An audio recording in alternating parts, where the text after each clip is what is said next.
ఓం శ్రీ గురుభ్యో నమః. అందరికీ నమస్కారం. In this video, let us examine what is meant by shame, which people feel. Let us examine it firstly in a worldly sense.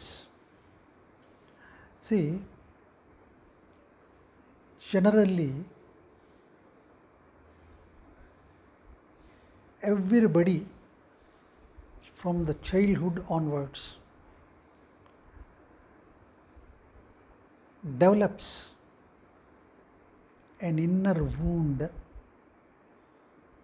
that is feeling unworthiness when they are moving in a family or in friend circle or social circles. When they compare themselves with others constantly or even occasionally, they find themselves, not only find themselves, feel within themselves some kind of unworthiness. So that the feeling of unworthiness creates a feeling of anguish, inner anguish, and that wound is called shame. That inner feeling of unworthiness is called shame. Whatever activity they undertake, at the bottom of their heart, while performing that act, they feel some kind of inner anguish, that is unworthiness, and that is a wound created by yourselves, and it is called shame. Or in another sense, when your consciousness makes you aware at any point of time as to what you are doing to yourself, as what you are doing for upliftment and realization of your soul or self. When pregnant opportunities are available, to what extent you have failed to utilize them. This kind of feeling creates an inner wound, and that is shame. So, in one sense, the feeling of shame releases your inner hidden potential and energies, paving the way for growth. The pain, whatever one feels because of shame, it helps the man to grow. So, this is as far as the worldly sense, in the worldly sense, this is called shame. This feeling of inner anguish is called shame. So, in spiritual sense, in which we are mostly interested on this platform, let us examine what does it mean, shame, in a spiritual sense. You see, man, when he is away from God, when he distances himself from God, then he undergoes misery and suffering. God doesn't maintain any distance, but the man maintains a distance. So as long as he maintains that kind of distance from God, he undergoes a lot of suffering and misery. So now, what is and what makes the man to realize this kind of feelings? See, this kind of feeling, a kind of a feeling of helplessness. He feels helpless in certain situations because whatever the efforts he has put in makes those efforts in vain. They will not yield any results in spite of the best efforts put by him. Then he feels helpless. A kind of helplessness envelops his consciousness, a deep feeling of helplessness. He lost every hope which he has built up in a period of or over a period of time. So, when everything is lost, when he becomes totally helpless, and when this feeling of helplessness penetrates into his being, into his heart, that kind of total feeling of helplessness is called shame. You see,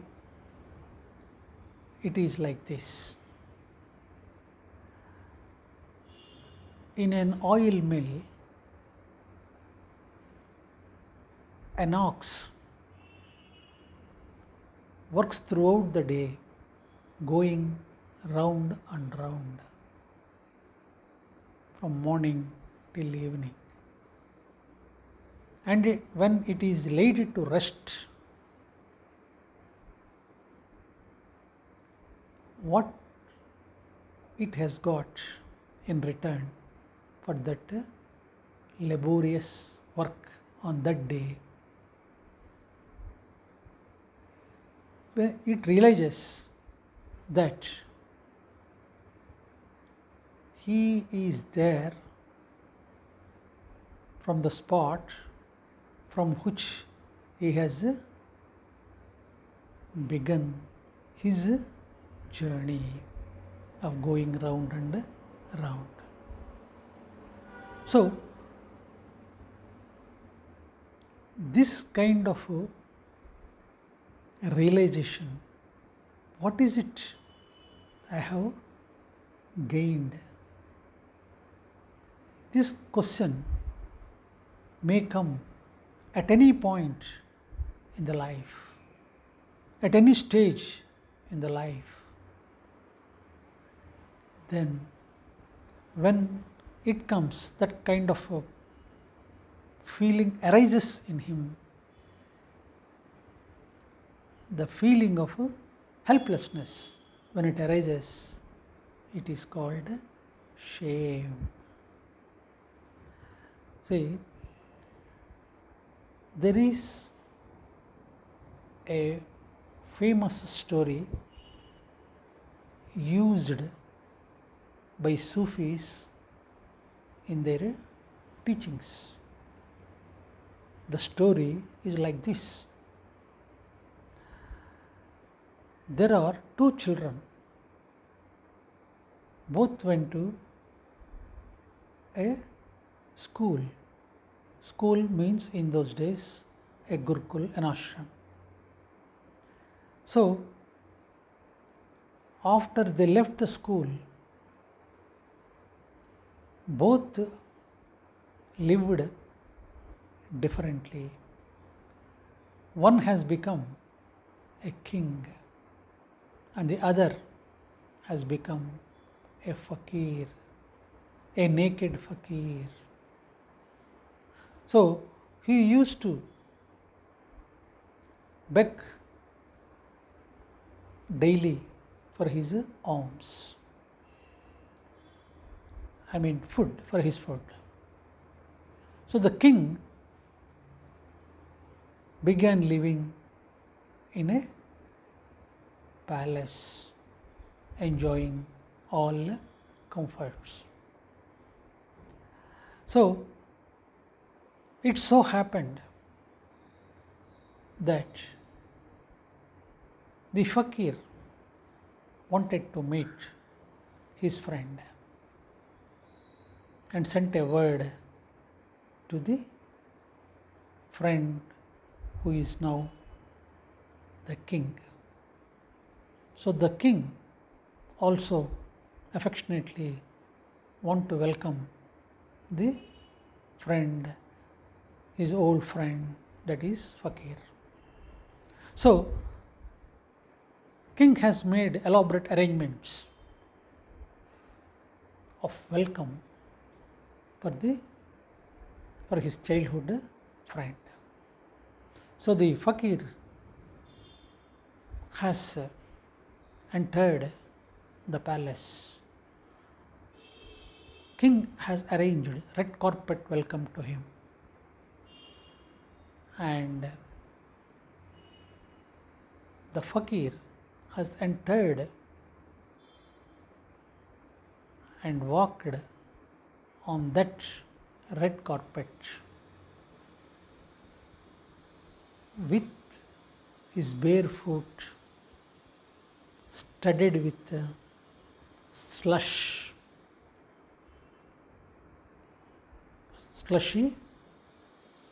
and it is filled with mud and all that, his foot. So everybody in the palace was surprised. The fakir has walked in with all that slushy and dirty food. The king also felt uncomfortable, but still he did not say anything at that time. So after the welcome ceremony is over, and when the fakir sat leisurely, the king asked him, "My dear friend, why did you come with that, like that, with that muddy foot and all that?" Then the fakir said, "It is my way of living. I have renounced everything. So that is my way of living." So the point here is, the king wants to exhibit his wealth to his friend, and whereas that friend fakir wanted to show his friend how much he renounced in his renunciation. See, both the feelings of wealth and renunciation, which both friends want to exhibit, is out of arrogance. The arrogance is the key, whether in wealthiness or in renunciation. So unless that arrogance is obliterated, they cannot realize the reality of the self. So the point here is, unless you feel that kind of helplessness, you see, you don't understand and you don't realize the reality of the self. See, did you examine at any point about your heart? Your heart was always a begging bowl, asking for something or other from the divinity. So, however rich you are only poor at your heart. Blessed are the ones who are rich in their heart, though they are physically poor. So, the more wealth you gain, the narrower your heart becomes. The rich man loses the courage to share and give. So, when a man jumps into the river and want to swim towards the source of the river, he is pushed away. He has to swim against the current of the river. So, in the process, he feels he is not far from the river. He is very near and in the river, but still he is pushed away or drawn back by the current of the flow of the river. So, in his efforts to swim against the currents of the flow of the river, he may feel that that river is an enemy. But when he continues to fight against the and swim against the current of the flow of the river, he realizes that it is not an enemy, and in fact it is a friend of him. He observes and he realizes that the river is passing through various passages on earth to reach and to melt and merge in the ocean. So, in its passage, because of the current, the people who wants to swim towards the source of the river may feel that the river is objecting them to go towards its source, but it is not so. So, like that, the river is not an enemy for the swimmer. Whether you sink or swim, and river is not bothered. It is only going and flowing towards its source, that is ocean. Similarly, our knowledge and our effort of doing are only the obstacles in realizing the divinity. Guru Nanak, the famous saint, says that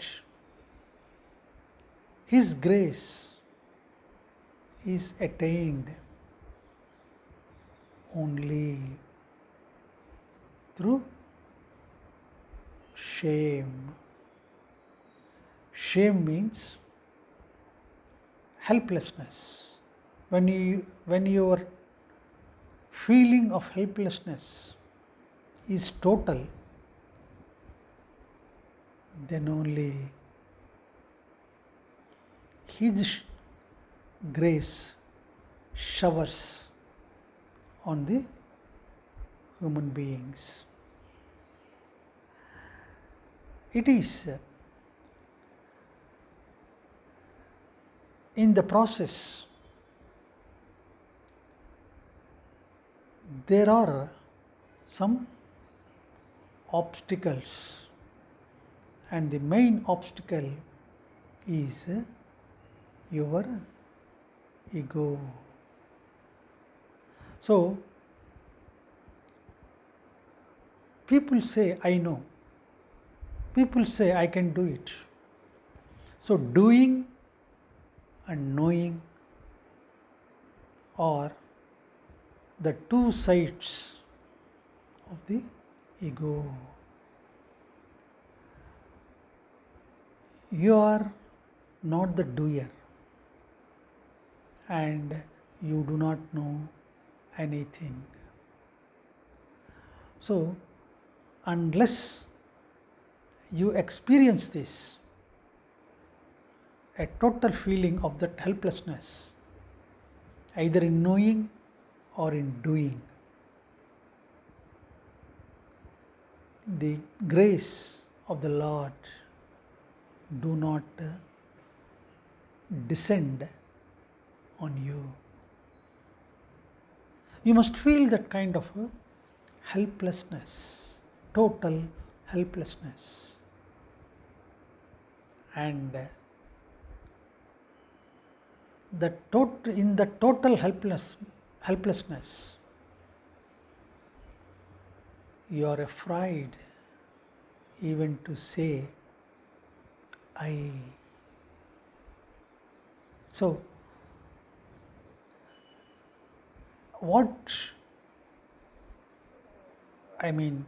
when you examine as far as your knowledge is concerned, as to what I know,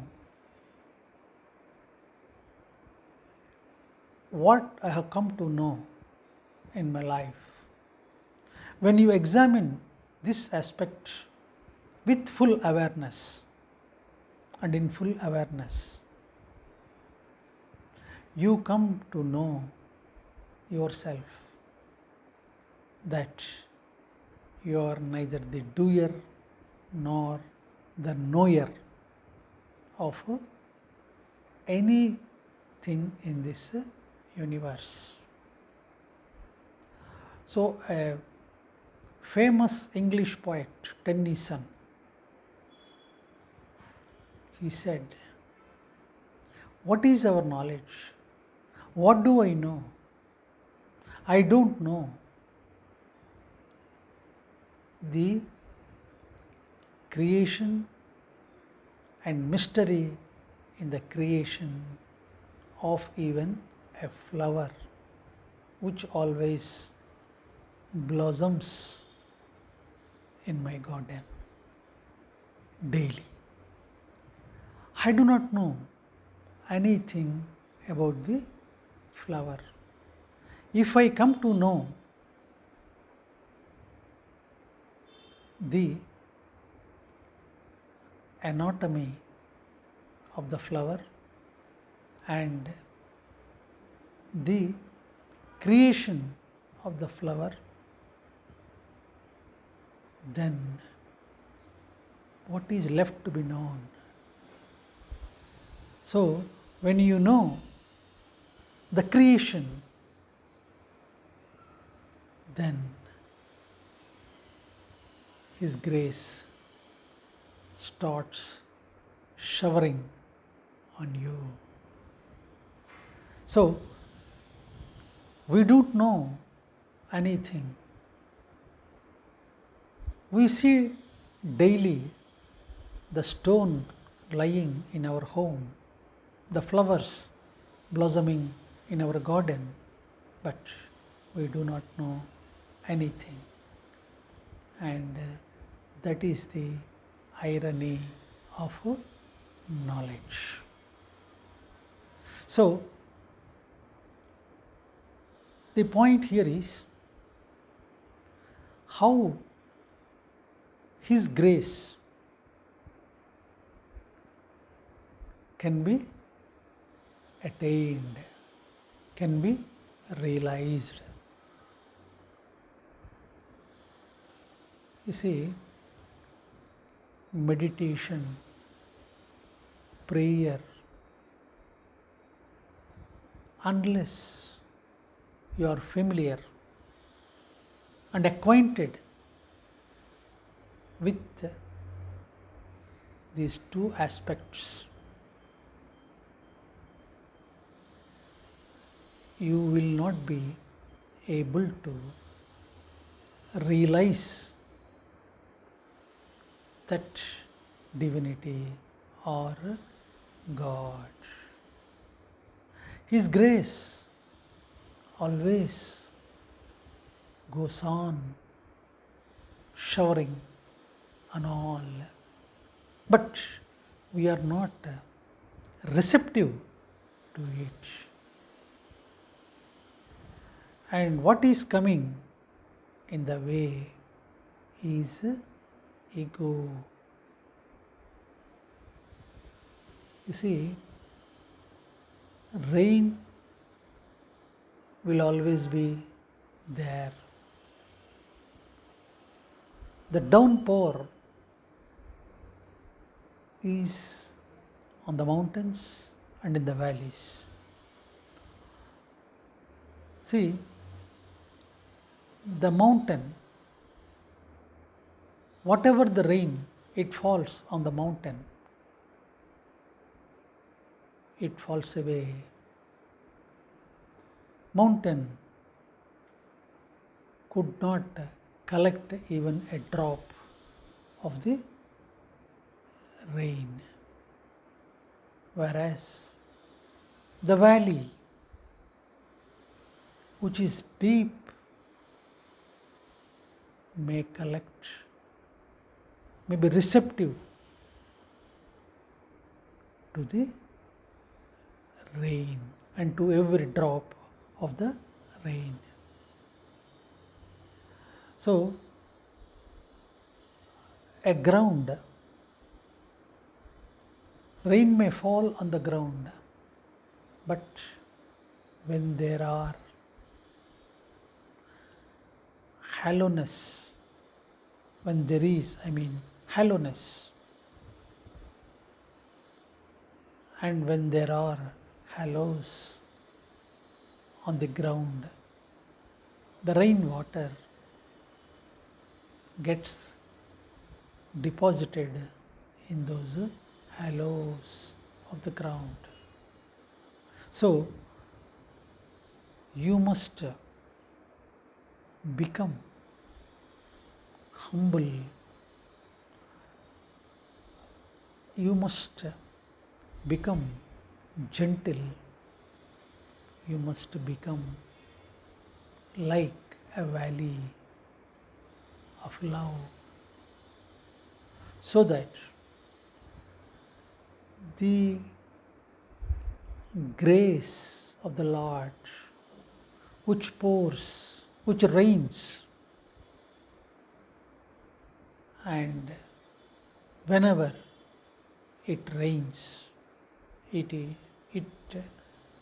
gets dropped in the hollows of the ground and in the valleys of the mountains.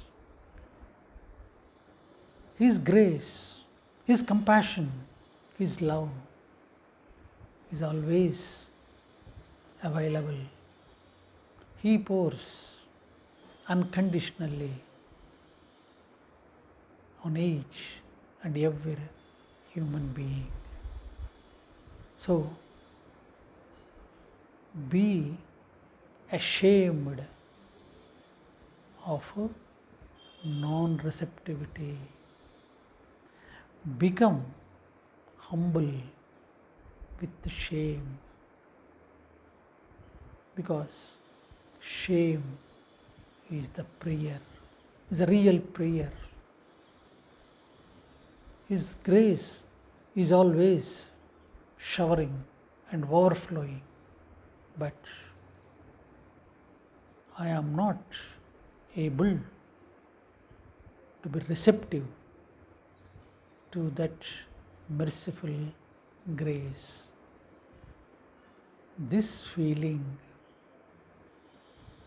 total feeling of this helplessness to receive His grace is called shame.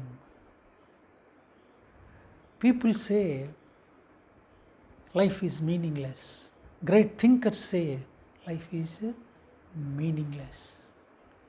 No, it is meaningful. It is. Life is filled with love and grace. So, when you realize the mercy of the Lord towards His creation, then you realize yourself that you are the creation of that mystic, invisible, humble and unmatchable great power. You are not to be excluded from any kind of grace, because every creature has dropped from His hands filled with love, compassion and humbleness. So, this is the way, shame is the way, unworthiness is the way, becoming humble is the way, and the way of God is love. The way to God is love. The way of God is love and compassion towards His creation. So, thank you.